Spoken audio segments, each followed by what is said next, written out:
അപ്പൊ നിങ്ങളെ ഓർമ്മ വരും. അപ്പൊ ഞാൻ ഓർക്കും, കർത്താവേ ഒരു അനുഗ്രഹിക്കണം, ഒത്തിരി സ്നേഹത്തോടെ തന്നതാണല്ലോ, ഞാൻ കത്തിക്കുന്ന പോലുമില്ല.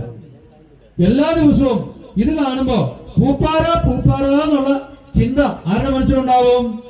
അച്ഛന്റെ മനസ്സിലുണ്ടാവും.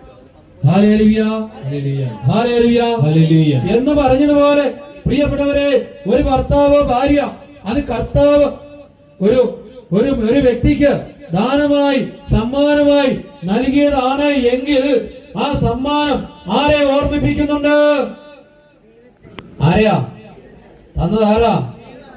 ആണോ? ഉറപ്പുണ്ടോ? ഉറപ്പുണ്ടെങ്കിൽ നന്നായിട്ടൊന്ന് കൈയടിച്ച് കർത്താവ് നന്ദി പറയാം. ഉഷാറായി കൈയടിക്കാം.